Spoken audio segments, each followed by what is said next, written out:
As we mentioned a few minutes ago, Haiti is on a brink of becoming a failed state. Governor DeSantis is deploying the state guard to the Keys to prevent what he believes could be a potential influx of illegal immigrants. That was developed by CARICOM and all of the Haitian stakeholders to expedite a political transition. Monitors waters for migrants trying to reach the Florida coast from air, land, and sea. Governor DeSantis holding a news conference today after announcing he was sending patrols to the Keys to stop migrants fleeing the country. Haiti's crisis. In recent days, Haiti has been rocked by successive waves of crime, triggering a widespread displacement crisis and humanitarian emergency. As the Security Council condemns the criminal activities perpetrated by armed gangs, urgent pleas for assistance reverberate throughout the global community. In addition to ongoing looting at the nation's main port, waves of crime have forced more than 15,000 Haitians to flee their homes in just 1 week, according to the most recent report from the UN Agency for Migration. On Monday, the Security Council vehemently denounced the destabilizing criminal activity carried out by armed gangs ravaging the Caribbean nation.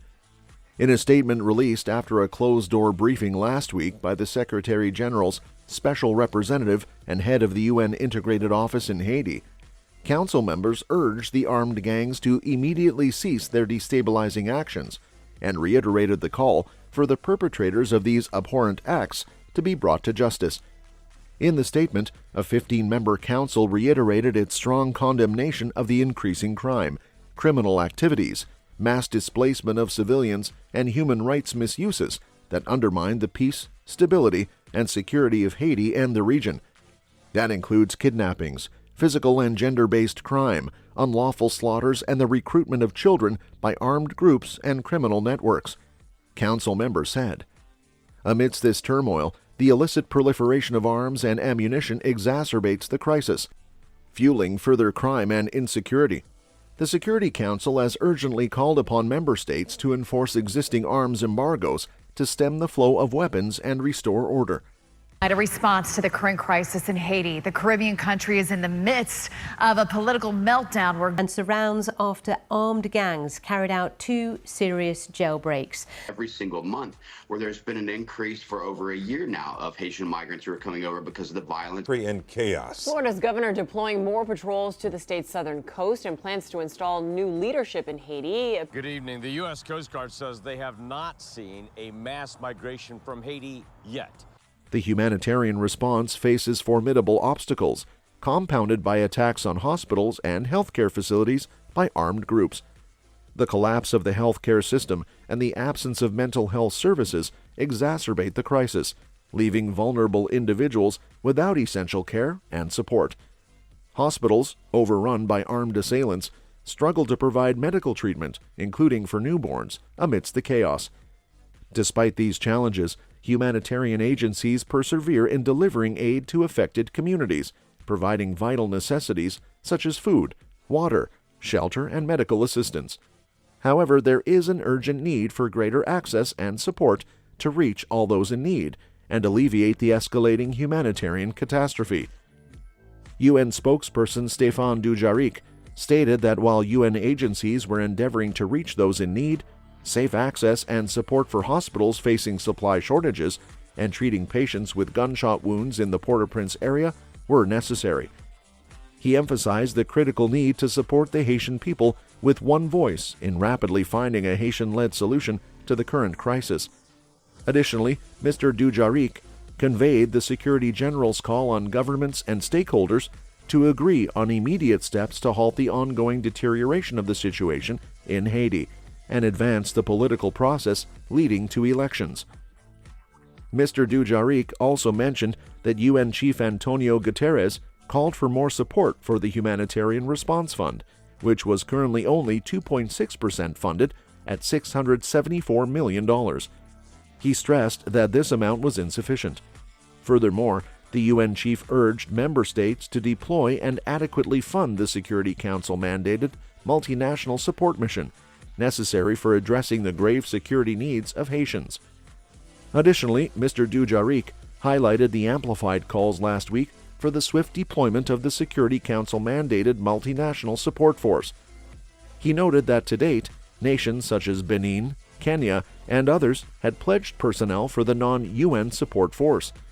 On Monday, the President of the General Assembly, Dennis Francis, expressed deep distress over the ongoing crisis and urged all stakeholders to take action to promote peace and security.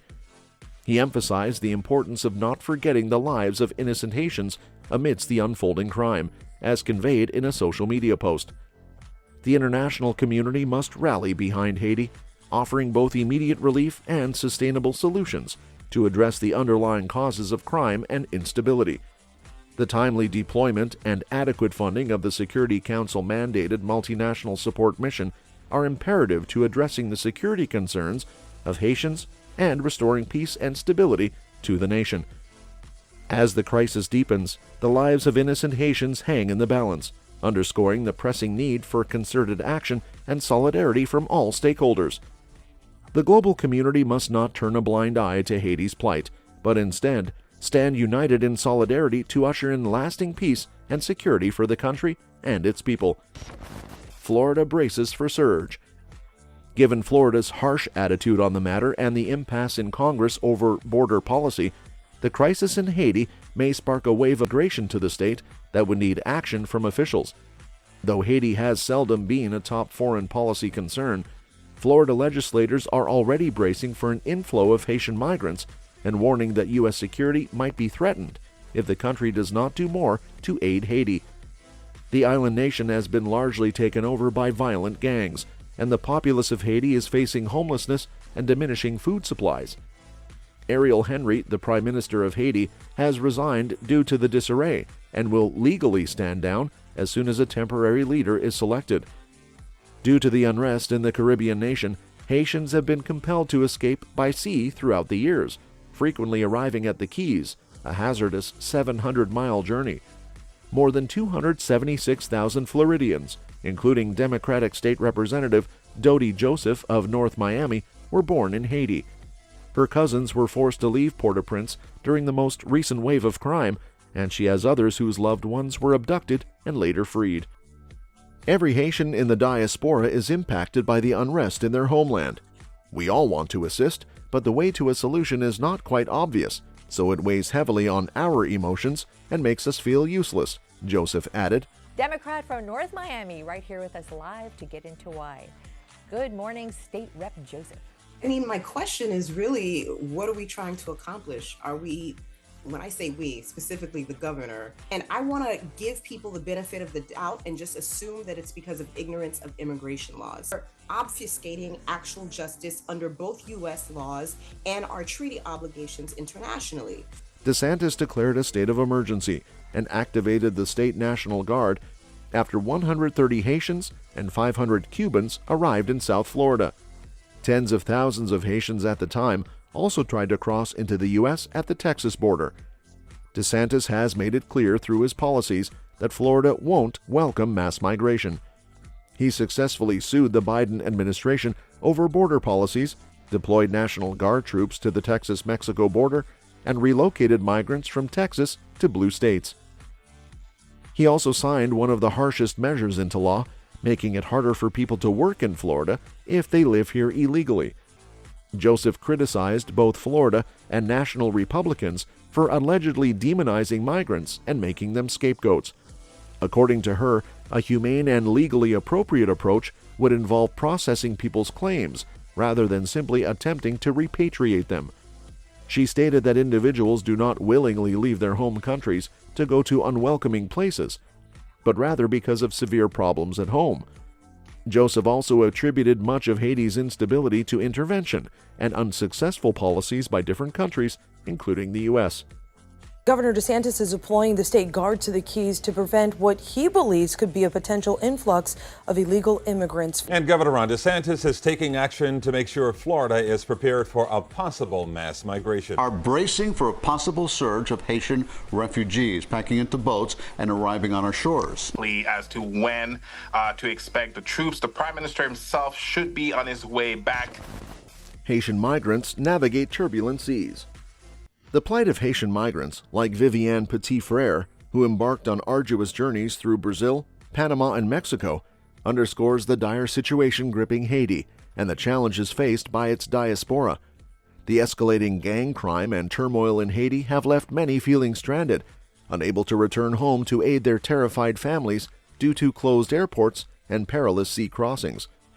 For those who left Haiti seeking refuge in countries like Brazil, Chile, Mexico, and the U.S., the dream of returning home has faded in the face of relentless instability. The earthquake in 2010 prompted a wave of migration to Brazil and Chile, while economic downturns led many Haitians to undertake dangerous journeys through the Panama jungle to seek asylum in the U.S. However, the current crisis has dashed hopes of a safe return, leaving migrants with difficult decisions about their future. Gerline Joseph, the executive director of the Haitian Bridge Alliance, speaks from personal experience, having witnessed firsthand the devastation wrought by gang crime in her childhood neighborhood in Haiti. The plight of her own family members, including the tragic death of her cousin at the hands of gangs, highlights the harrowing reality faced by many in the diaspora. In Miami's Little Haiti, Jude Guilalim, a security guard, grapples with the anguish of hearing his children in Haiti suffer from hunger and thirst amidst the chaos. Despite his legal residency in the U.S., Guilalim's efforts to bring his children to safety are thwarted by dire circumstances in Haiti. While the U.S. remains a top destination for Haitian migrants, President Joe Biden's immigration policies have sought to balance humanitarian concerns with border security. The use of parole authority to grant entry to Haitian migrants on humanitarian grounds has been met with some success, reducing illegal land crossings and deportation flights to Haiti. The extension of temporary protected status for Haitian migrants provides a lifeline for thousands facing unsafe conditions in Haiti. However, the Department of Homeland Security faces a critical decision on whether to renew TPS before it expires, as the plight of Haitian refugees continues to unfold. In border cities like Tijuana, Haitian migrants have carved out a new life while awaiting entry into the U.S.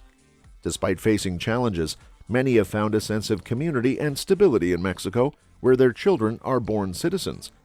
For migrants like Vivienne Petitfrere, Tijuana has become an unexpected home, where Haitian culture thrives amidst the bustling city streets.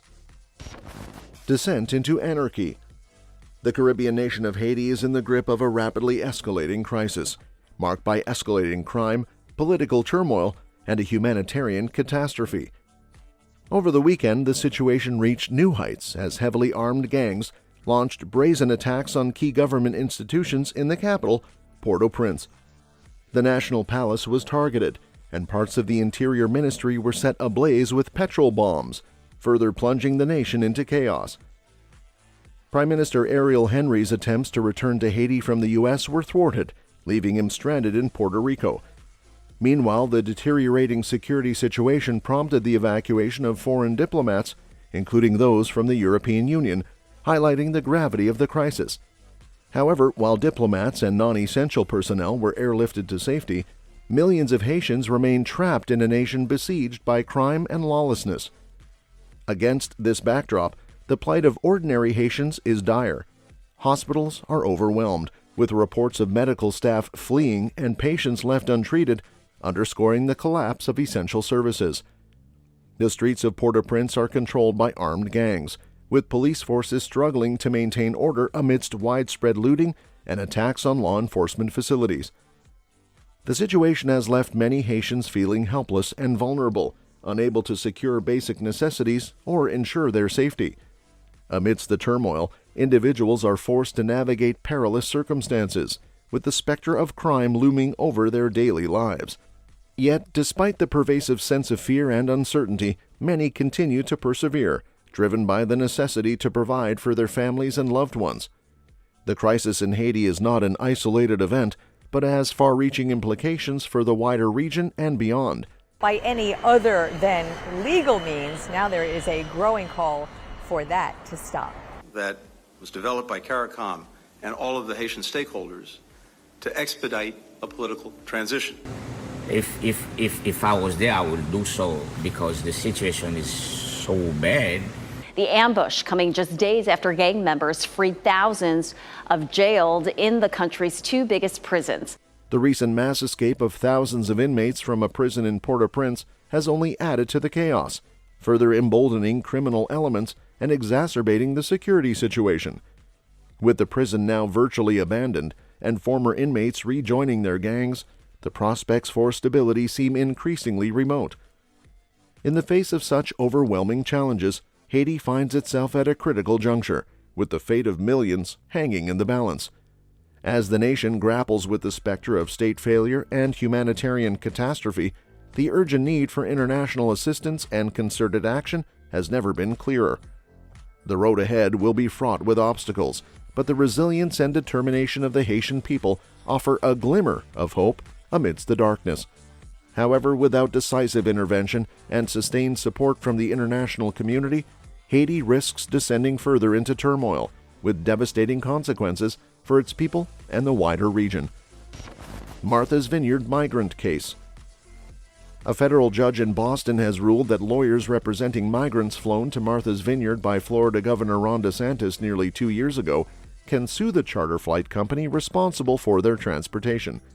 The ruling, issued on Monday, allows the 50 Venezuelans who were promised work and housing opportunities to proceed with their lawsuit against Florida-based Virtual Systems Company, which had agreed to fly them to the island for a substantial sum of money.